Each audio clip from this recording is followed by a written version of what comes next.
so many entrepreneurs today I see get into it for the wrong reasons. They think it's all about pitching and parties and money, and they're going to be sorely disappointed. But if you're driven to it by how incredibly fun it is to solve interesting problems, then you'll work so hard and you'll be good. And maybe you'll make money at it, but maybe you won't. But you'll have gotten out of it exactly what you wanted. Hello, people. Welcome to the community of the Growth Mindset podcast. Guys, if you are a first-time listener, don't forget to subscribe on whichever platform you're listening from so that you don't miss on more interesting episodes coming up in following weeks. And for our daily listeners, here we are again with a new episode where we will interview another interesting personality from a unique industry and understand how they were able to accomplish this great level of success. Remember, this is a podcast where we learn easy, practical methods and tips that we can implement in our daily lives from the very best and the most successful people known today. Because as we all know, success leaves clues. And we, the people having the growth mindset, will use these clues to create a better, more fulfilling, and a successful life. So, let the growth begin.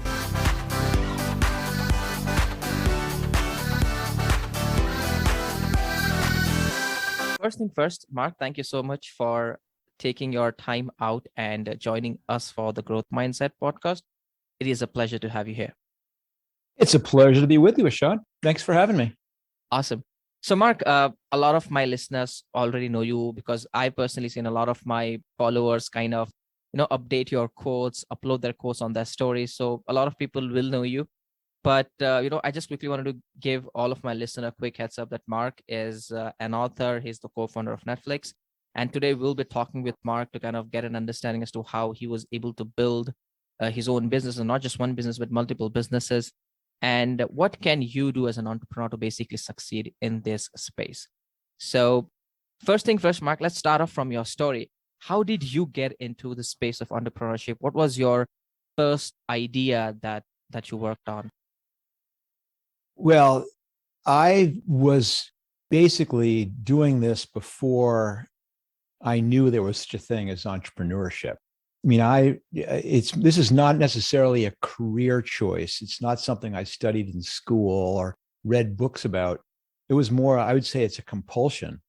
And so ever since I was a little kid, I've always been one of those people who kind of saw the world as this imperfect place that maybe I could try and fix in little ways, or saw things that didn't quite work right, that maybe I could find a better way to do them. Even when my very first jobs, which was kind of door-to-door sales of various things, I was always not just following the script. I was always trying things. So in other words, it was this compulsion and it never stopped. So I was the person who would always launch a magazine or start a club or put on a show, or if I wanted something, I'd figure out some way to do it.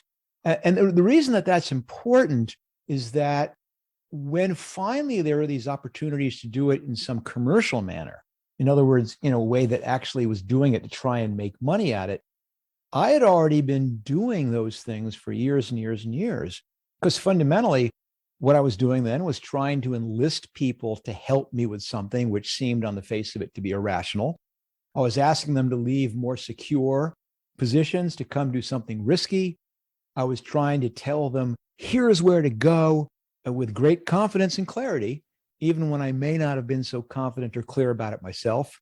And slowly but surely building up those key entrepreneurial skills so that by the time I was doing it for the first time for real, I felt like I'd been doing it for a long time already.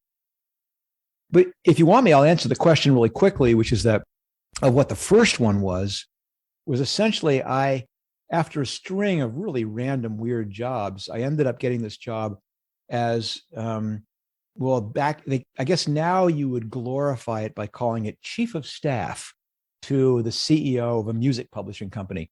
But essentially, what it meant was I was a gopher. I basically just did whatever that person wanted. I followed him around with a pad. And whenever he said, Irshad, get me those numbers by Wednesday, I'd write down, make sure Irshad gets him the numbers by Wednesday, that kind of stuff.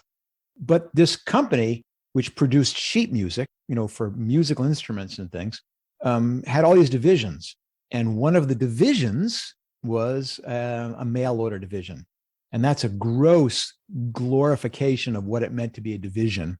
It basically meant that in the back of every music book, there was a single sentence that said, for a list of more great Cherry Lane songbooks, send a self-addressed stamped envelope to P.O. Box 71. And for some reason, that fascinated me. And I said, I want that job. And it was like, okay, you got it. And my job at first was I would take these mailings and I'd make a copy of the list of more great Cherry Lane songbooks, and I'd fold it up and I'd put it in the self-addressed stamped envelope and I'd mail it out. And if an order came in, I'd go to the warehouse and I'd pick, pack, and ship the order. And then I began experimenting. What happens if I do a multiple page thing? What if I do it in color? What if I throw other things in? How about a catalog? How about direct mail pieces? And basically, it was this chance to build a mail order company under the roof of this big publishing company. But I had to figure it all out on my own. I was no one there, but I was so fascinated that I was just driven to do it. And that began really the first part of my career, was this combination of being an entrepreneur, starting things from scratch, figuring them out, combined with this love of direct marketing. Interesting. And then obviously what you've mentioned, Mark, is a very crucial thing, right? Being fascinated and then going all in, trying to figure out ways as to how you can get things done. Was this always your mindset, or where you brought up in an environment that your parents really supported you, saying, you know what, you need to always go for this thing, never give up, that kind of an mindset and upbringing? No, I don't quite picture my parents as being like Tony Robbins, and don't give up. Those weren't the kind. It was more like clean up your room and the classic things a parent would say. The one thing they did do was they were extremely supportive of risk taking. So, I mean, just for example, I was a big outdoors person. And one day I decided I want to learn how to rappel.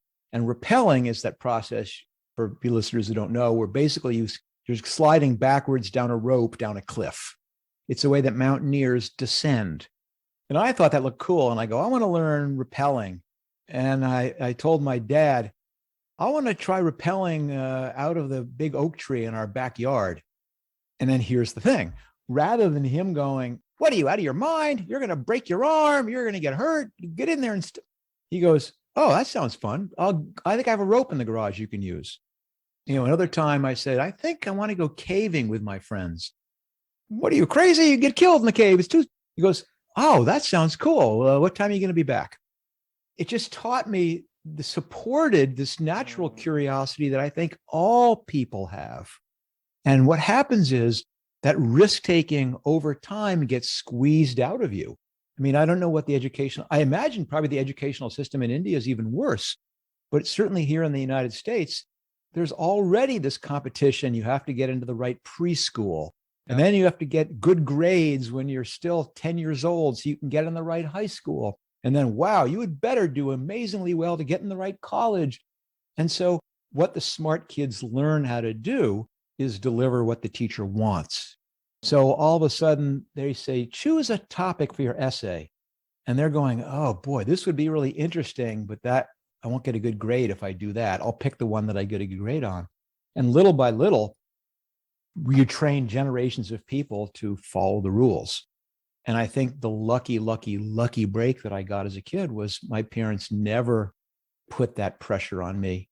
And maybe that's just an excuse for being a bad student, but I look back on that as being this hugely valuable thing for me.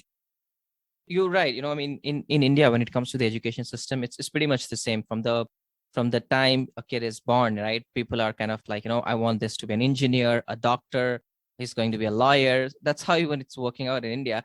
Recently I was talking to one of the authors around the same topic, Alfie Khan, and he brought this conversation around what the education system is doing and how the kind of the exams and marks that we basically give to students, instead of rewarding them, this is kind of hampering the performance, because now you are focused on getting good grades but not actually fascinated by what you're currently learning, right? So I think that's one of the great pieces in itself. It's exactly right. It's a big thing.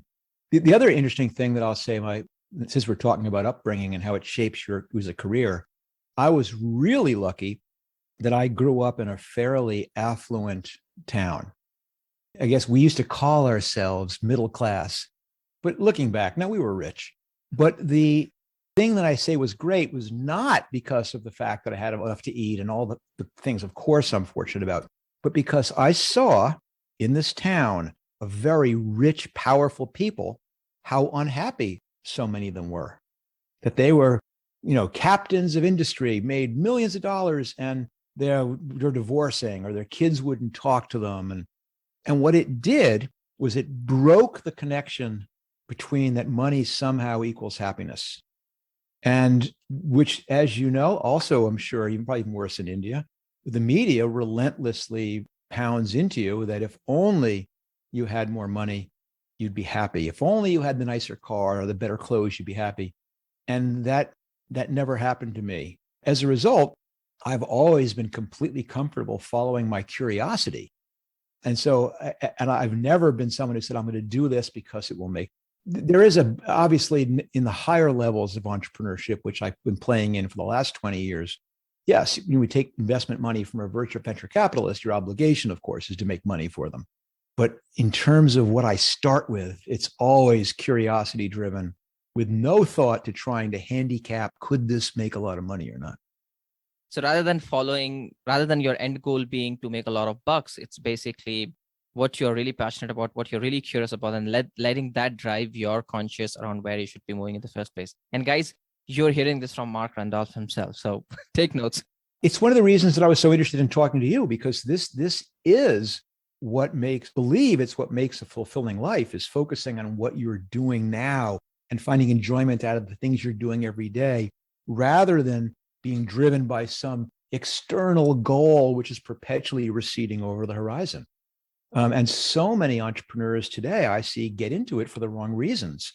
They think it's all about pitching and parties and money, and they're going to be sorely disappointed. But if you're driven to it by how incredibly fun it is to solve interesting problems, then you'll work so hard and you'll be good, and maybe you'll make money at it, but maybe you won't, but you'll have gotten out of it exactly what you wanted. Exactly. And I'm going back to your story, Marc. How did you start Netflix? Like, what was your idea? How did that lead you into that curiosity? The first myth to dispel is that people usually want to hear the epiphany story, this moment, this singular moment where everything becomes clear. You've heard the stories, that I can't get a cab on New Year's Eve in the rain, and boom, there's Uber. Or, two guys can't make the rent and they throw an air mattress and boom, there's air bed B&B. It doesn't work like that. It's not like Netflix came out of someone having a moment of anguish over a late fee in a movie and boom, there's Netflix. We were looking for a long time for an idea, Reed Hastings and I. And the way we did it was basically we used to commute to work together because his previous company had bought my previous company. And so I was working with him. And we lived in the same town, and so we would drive back and forth to work. And it was maybe a commute of 45 minutes to an hour. And I would every morning, we were selling his company, and we're going to be out of a job. And so I said, okay, I'm going to start another company. He was going to go off and go back to school, but he goes, I want to keep my hand in this. He'd be the angel investor. So we needed an idea. And the way it worked was I'd get in the car every morning and I'd go, okay, Reed, I've got one. You ready? Personalized shampoo. People are going to cut off a lock of their hair. They're going to mail it to us. My team of ace hair scientists will formulate a custom blend just for them, and they'll subscribe. And then the same thing happened every time. Reed would just sit there staring out the window as he's driving, no reaction, but I could see the wheels turning. And then maybe 2 minutes would go by, maybe 3, and then he'd turn and go, that will never work, and lay into me. There's FDA problems and there's costs and of course I was prepared. So I'd come right back at him with all the homework that I had done, and we'd argue for the whole drive and then maybe even the whole drive home. And we'd beat these ideas up. We did that day after day. And one of the ideas eventually was doing this internet thing, can we use that to maybe do a different video store experience? Can we do video rental by mail? And one of the objections, though, was back then, this is 1997, 25 years ago, video rental was on VHS cassettes, those big, heavy. Mm-hmm. Yep. And that wasn't going to, I did some cost analysis. I go, this isn't going to work. That idea gets thrown out the window with the shampoo. And then the breakthrough was maybe a few months later, Reed reads about this technology called a DVD, this little piece of plastic with a movie on it, thin, it's light. And all of a sudden, it goes, wow, remember that video rental by mail idea we had a few months ago? And here's the key thing about what an entrepreneur does. So we have this idea, and rather than let's rush to the office and do a business plan, which is ridiculous, let's work on a pitch deck, even more ridiculous. We turned the car around mid-drive and drove back into town where we lived to try it. Let's try mailing a DVD to ourselves. We couldn't find a DVD, so we settled on buying a music CD and buying a little envelope. And we put the CD in the envelope. We mailed it to Reed's house. And then the next morning, when he picked me up, he had a little envelope with an unbroken CD that had gotten to his house in less than 24 hours for the price of a postage stamp. And that was probably the moment where we said, wow, this actually might work. And so Reed wrote a check for $2 million. I hired a dozen engineers. I got a small office. We spent 6 months building a simple e-commerce website. And then in April of 1998, we launched this little company now called Netflix. Now, I think most of the people don't know this, but 20 years, Netflix, right? It's not something which was grown in just a couple of years, 20 years. And the idea was rentals, DVD rentals, sharing, basically sending it. By mail. If you wanted to get a movie from us, no streaming, no downloading, we mailed it to you in a little envelope. And then there was due dates and late fees, and you had to mail it back. I mean, it was my book, as you already know, is called That Will Never Work. And my podcast is called That Will Never Work. And they're called that because that is what everybody told me when I pitched this. My wife told me that'll never work when I told her the idea. We're going to do video rental by mail. And, lo and behold, they were all right. It didn't work. But that is the entrepreneurial journey. You don't expect them to work. It's just a start. And your job as an entrepreneur is to begin to continue to experiment and try things and slowly but surely navigate your way ultimately to the thing that might work. And in Netflix's case, it took us 1.5 years till we came up with the idea of this no due dates, no late fees subscription model. That is what really became the sustainable model, which carried us all the way until 2007. So 9 years later, when we finally started streaming. Wow, because that was my next question, basically. Like, when did you realize that, we'll have to navigate from selling or sending DVDs basically by mail to becoming more like an online platform? From day negative 180. I mean, we knew from the very beginning. Listen, when everybody said that will never work, they had two objections. I mean, one was, of course, Blockbuster, the huge video rental company. There's one on every corner. Who's going to want to wait for you to mail a movie to me? Okay, I got it. But the other objection was DVDs are digital. Just a matter of time before everyone is downloading or streaming movies. Who's going to want a DVD? And so from day one, we realized they're right. Yes, eventually, this is going to be a digital delivery business, but not in our belief for a long time. The bandwidth is not there. The digital rights management is not there. Hollywood's comfort is not there. It's going to be a long time. And so the challenge is, how do you build a business which works now, where every single day that you wait for the time when streaming might work, you're building equity in your brand and in your experience and your customer understanding. So when the time eventually comes, you're ready. So one of the smartest things we did is, rather than position Netflix as, Netflix, we're the world's fastest shipper of plastic, which might have been a great positioning for a DVD business, would have been useless once DVDs went away. But at the same time, if we had said DVD is your streaming solution, I would have had 11 customers. And so instead, we decided we'd position Netflix is the place to discover great stories, because we could make that true today, and that would stay true forever, that we could invest in great content, great ways to navigate to great movies.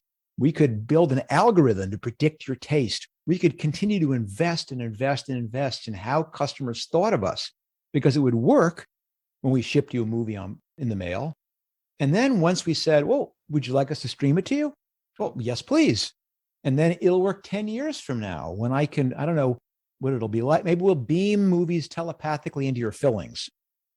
It'll work the whole time. So yes, we knew about it from the very beginning. And one of the clever things we did was build this business, which didn't make a difference when it happened, although we knew it would. And in 2018 or 19, when all of a sudden everyone goes, hey, this streaming thing seems like a good idea. And now Disney and Prime and everyone's doing it. We had already had 20 years of experience understanding what customers want, having them think about us that way. And that was the lead we had. It was not just the fact we've been streaming for 10 years by that point, but we had been establishing relationships with customers for 20 years at that point. Wow. I mean, I love the part because I wasn't aware of, you thinking 10, 20 years in future. It's like you went outside. It's like you time travel and basically found out that 20 years ago, it's going to be this crazy in terms of streaming. Because now if you go, even India is just booming in terms of, everybody's going streaming. There are new companies coming forward who's basically going to go stream, because I think basically from lockdown is where even India started getting really into streaming. But before this, India itself was not that big into streaming and into Netflix as well, or any other streaming platform for that matter. Yeah, it's an interesting challenge, because you can't get distracted by the future. If you spend your time thinking about the future, then you're going to stumble in the present. So you have to always be thinking about what's immediately in front of you. But every so often, you have to lift your head up and see where you're going. And listen, I'll give a message to all the companies in India rather, who are like saying, we want to be streaming, and there's more streaming opportunities. What's the future beyond that? And let's say that you believe heavily, as I do, in the metaverse. Go, how will people consume content in a metaverse? Now, are we ready for that? No. I mean, it's pretty primitive. I don't know whether you've played in Decentraland or in Sandbox. It's pretty primitive, but it's coming, and it's coming inevitably. And so what kind of business would you build which works in the now, but yet the equity you're building with your customers will transition seamlessly to how they want to consume in the future? But you can't start building a content delivery metaverse company now, because it won't work. But you can build something now which does work, which gets your customers thinking about you a certain way. Wow. I mean, I think this can be one of the game changers for all the entrepreneurs, because now you've given us a clue, right? That metaverse. Now, how will you create a company or a business that you're working today, but as that time comes, you're ready to get into that phase, and rather than getting out of business for that matter, right? Amazing. And what are some things that you think, one thing that I love is that will never work? What are some things that will never work for entrepreneurs, even today or even 10 years after this? Well, I'll be even more outrageous, which is that the reason that I'm so big, reason that the book is called That Will Never Work and the podcast is called That Will Never Work, is it's a reminder to everybody that when someone says that will never work, it doesn't make a difference what anybody says, because the only real way to know whether anything works or not is to try it. It is the single biggest flaw that entrepreneurs have, or aspiring entrepreneurs have, is they think they have to come up with this good idea. What do you think of my idea? I haven't started because I'm still working on the idea. God, stop. Stop thinking, start doing. Listen, I don't know whether you've spent time in a corporate environment, but all of us have been in those brainstorming meetings where everyone gets in a room and then the moderator gets up, and the first thing he says is, okay, Irshad, we have some ground rules here. Ground rule number 1, there's no such thing as a bad idea. Well, I call bullshit. They're all bad ideas. There's no such thing as a good idea. Every idea is flawed. Your job as an entrepreneur is to take that idea and not be brilliant about how good the idea is, but be brilliant about how you're going to quickly, cheaply, and easily collide it with reality and figure out what the flaw is. That's the key. That's why I always talk about that will never work, because that's the answer to every single idea you have. Yes, I know it'll never work, but I'm going to figure out a way to try it, and I'm going to begin learning about why it didn't work. I'm going to learn more about the customer. I'm going to learn more about the problem. I'm going to keep colliding ideas with my problem, and each time get closer and closer. And that is the way I'm going to land on the repeatable, scalable model. There is no company that I know of, zero, that have become successful doing the thing that they originally started. You have to take that winding path. And all the time you're sitting at home dreaming, oh, wouldn't this be amazing? What an amazing idea. Just think how when we have 1 million users, oh, we can sell t-shirts. And you are wasting your time. Stop. Keep it simple and just figure out, shift your thinking and go, how can I try this tomorrow? How can I collide it with reality? I think this ties back to one of the questions that I had for you was, what can entrepreneurs do more and things that they should be doing less? Because now one piece of advice I think is big is actually stopping, just not just thinking about an idea, but actually getting into it and working more and more as they go forward and thinking less, basically, right? Any other tips that you think will be good for entrepreneurs? That is the biggest one, is to think less and do more. And, if you're out there working on a business plan right now, get up, hit pause, get up, grab it and throw it in the garbage. Delete the file. Stop. If you're working on a pitch deck, unless you already have traction, hit pause, go up and delete the file. Stop all that crap. Figure out how you're going to take your idea and get it out. Okay, that's the big one. The other one is do less. Has another dimension to it, is that when you have a startup, there are 100 things that are broken, 100 things that need doing. And I promise you, you only have the resources to do about 10 of them. But here's the trick.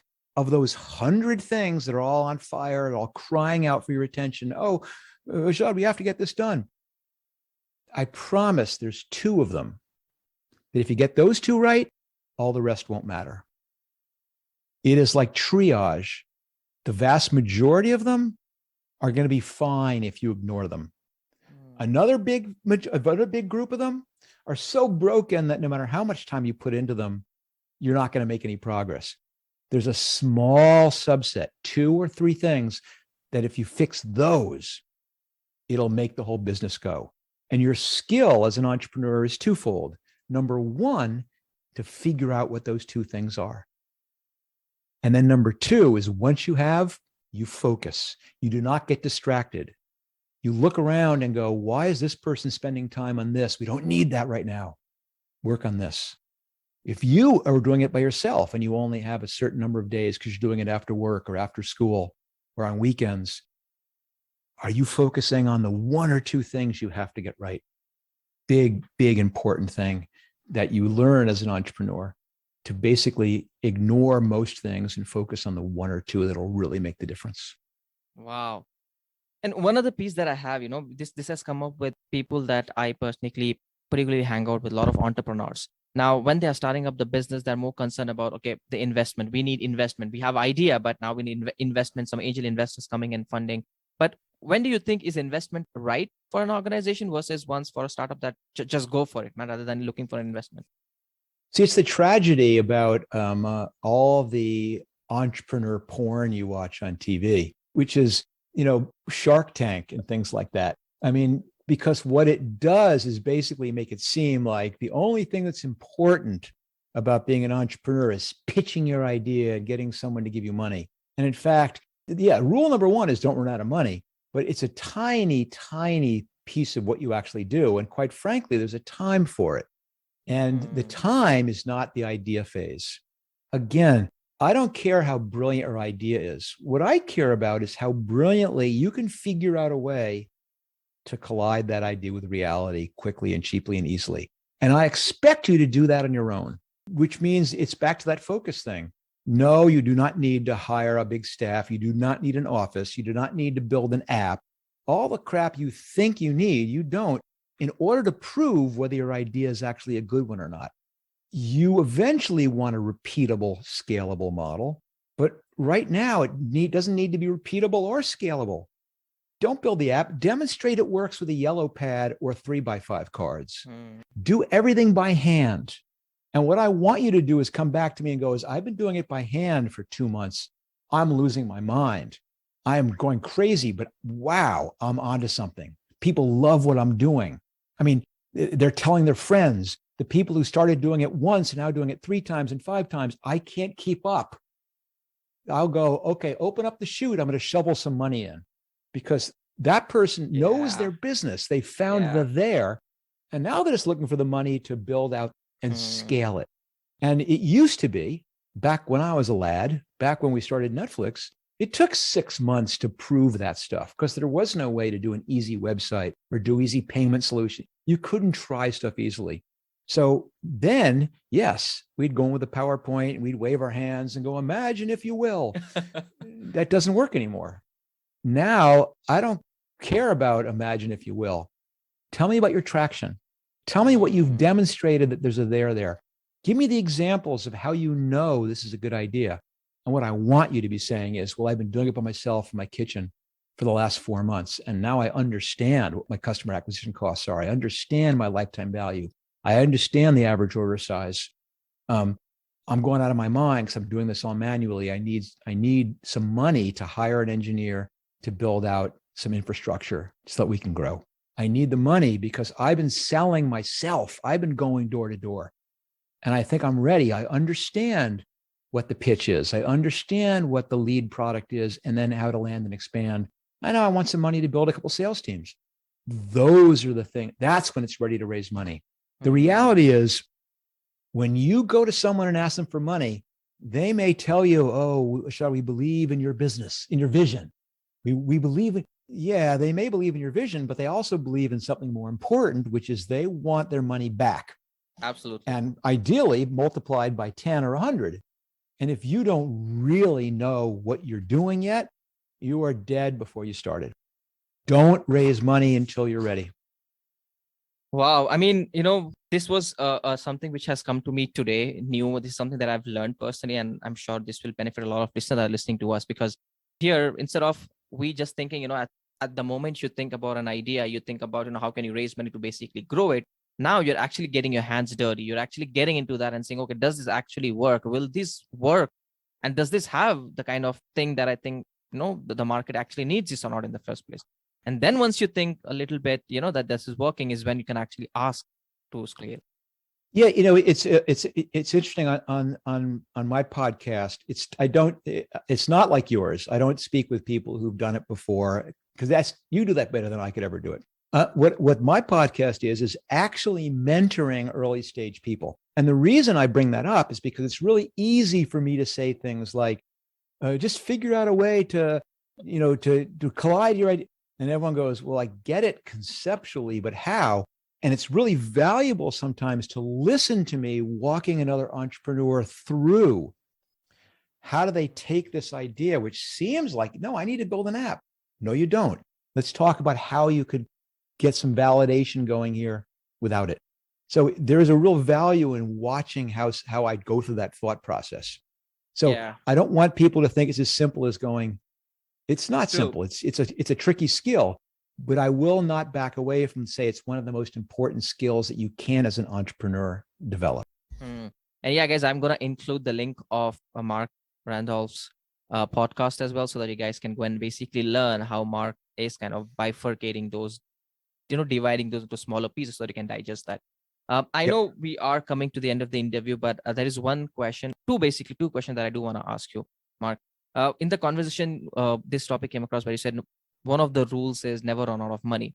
Now, I want to ask you maybe if there are a couple of more rules that an organization should keep in mind to ensure that at least they're going to grow. What could, let's say, 3 or 5 of those rules can be?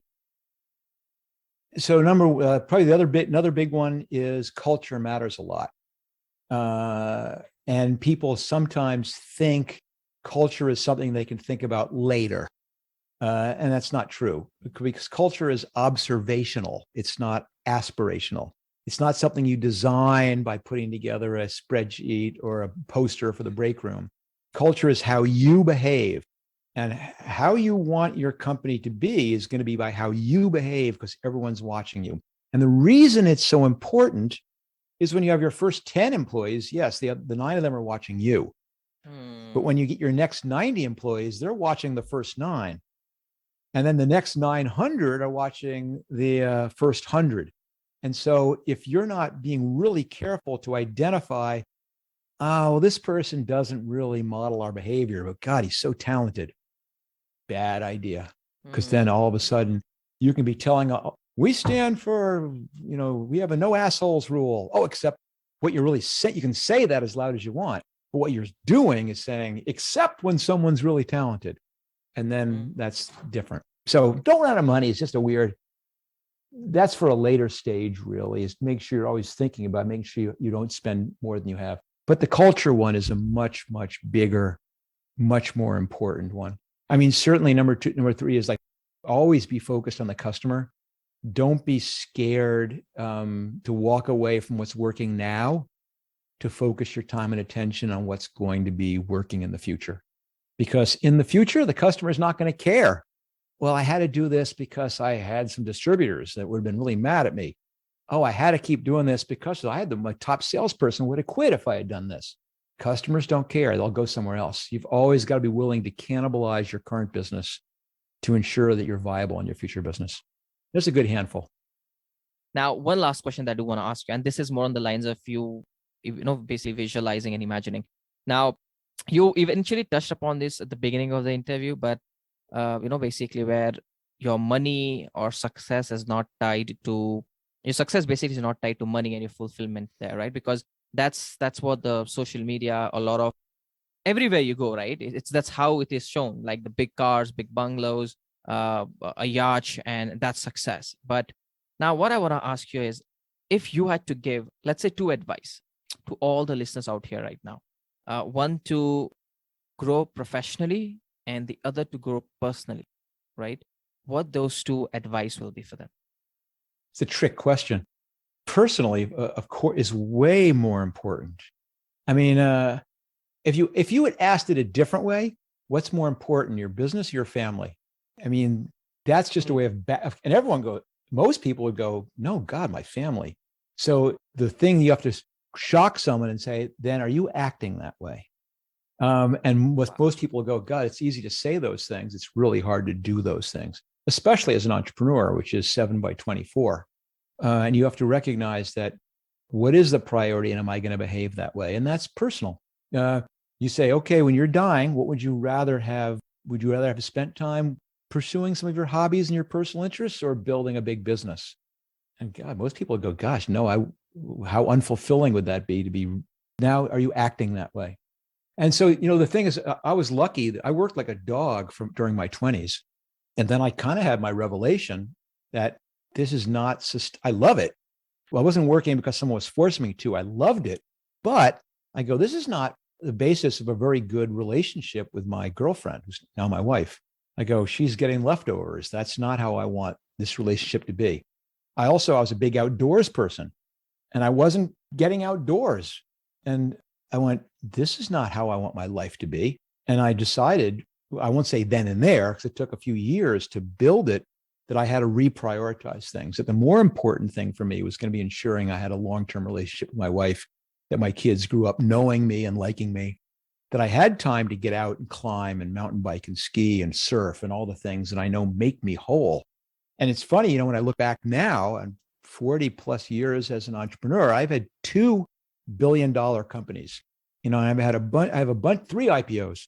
And I'm proud of that. Sure.